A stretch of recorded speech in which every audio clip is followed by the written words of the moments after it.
Hello students, welcome to my channel. तो आज मैं आप सभी को चैप्टर नंबर 3 मैट्रिसेस के मिसलेनियस एक्सरसाइज का क्वेश्चन नंबर 6 करवाने जा रही हूँ। तो क्वेश्चन नंबर 6 में ना आपको x की वैल्यू फाइंड आउट करके बतानी है। यहाँ पर हमें 3 मैट्रिक्स दे रखी हैं। तीनों मैट्रिक्स का जो प्रोडक्ट है ना वो जीरो मैट्रिक्स के इक्वल दिया हुआ है, ठीक है, यानी कि जीरो के इक्वल दे रखा है। तो चलिए इसको सॉल्व करते हैं। सॉल्व करके हम यहाँ से x की वैल्यू निकालते हैं, ठीक है, फाइंड आउट करके। तो चलिए करते हैं। तो यहाँ पर हमें 3 मैट्रिक्स दे रखी हैं। तीनों मैट्रिक्स का हमें प्रोडक्ट करना है। तो हम क्या करेंगे, एक एक करके दो मैट्रिक्स का प्रोडक्ट निकालेंगे। तो ये देखिए आपकी 1/3 ऑर्डर की मैट्रिक्स है, ये आपकी 3/3 ऑर्डर की मैट्रिक्स है और ये 3/1 ऑर्डर की मैट्रिक्स है। तो हम सबसे पहले इन दोनों मैट्रिक्स को मल्टीप्लाई करेंगे आपस में। तो देखिए number of column number of रोज के इक्वल है, तो हमें जो मैट्रिक्स मिलेगी अब मल्टीप्लाई करके इन दोनों को, तो वो कितने ऑर्डर की मिलेगी, 1/3 ऑर्डर की मैट्रिक्स मिलेगी, ठीक है, यानी कि एक रो होगी और उसमें 3 कॉलम होंगे। तो चलिए करते हैं x into 1 x -5 into 0 minus का 0, ठीक है। तो यहाँ पर ऐसे 0 लिख लेते हैं। तो -1 इंटू 2 सॉरी -1 इंटू 2 माइनस का 2 आ जाएगा, ठीक है। अब नेक्स्ट ये रो को सेकंड कॉलम से मल्टीप्लाई करेंगे इस रो को। तो x 0 0 और -5 इंटू 2 माइनस का 10 -1 इंटू 0 ये आ जाएगा आपके पास 0, ठीक है। अब नेक्स्ट इस रो को हम थर्ड कॉलम से मल्टीप्लाई करेंगे। तो ये आ जाएगा हमारे पास x into 2 2x -5 into 1 minus का 5 नेक्स्ट -1 इंटू 3 माइनस का 3, ठीक है। तो देखिए आपकी ये 1/3 ऑर्डर की मैट्रिक्स है, मिल गई आपको। अब आपके पास यहाँ पर कौन सी मैट्रिक्स बची है उसको हम लिख लेते हैं x 4 1, ठीक है, ये मैंने लिख लिया और ये जीरो मैट्रिक्स के इक्वल चल रहा है। अब चलिए इसको सॉल्व कर लेते हैं हम थोड़ा सा।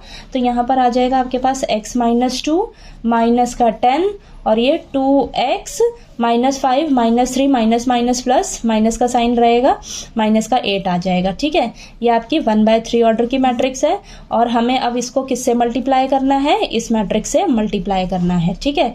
तो ये आपकी किस ऑर्डर की मैट्रिक्स है देखिएगा जरा, 3/1 ऑर्डर की मैट्रिक्स है। तो देखिए number of column number of रोज के इक्वल है, तो हमें जो मैट्रिक्स मिलेगी इन दोनों मैट्रिक्स को मल्टीप्लाई करके वो कितने ऑर्डर की मिलेगी, 1/1 ऑर्डर की मिलेगी, यानी कि उसमें एक रो होगी और एक कॉलम होगा, ठीक है। तो चलिए करते हैं x -2 को x से मल्टीप्लाई करेंगे जब हम, तो यहाँ पर हमारे पास आ जाएगा x² -2x।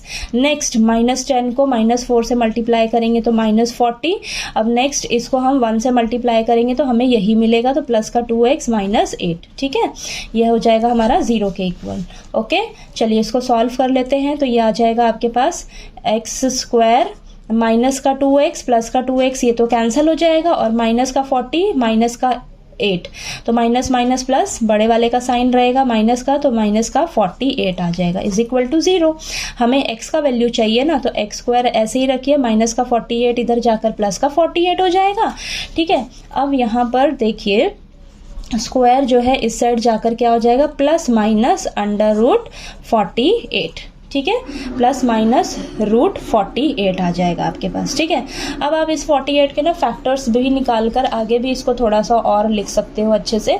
तो 48 के जरा फैक्टर्स निकालिए, देखिए आपके पास क्या आते हैं। ये आ जाएगा आपके पास,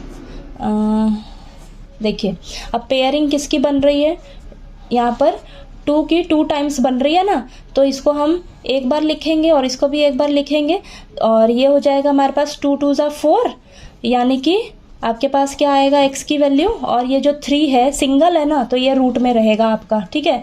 तो प्लस माइनस ये आ जाएगा 4√3, ठीक है, 4√3। समझ आया आपको मैंने ये किस तरीके से लिखा है। जिसका पेयर बनता है उसको सिंगल टाइम्स लेते हैं ना, क्योंकि वो रूट से बाहर निकलेगा।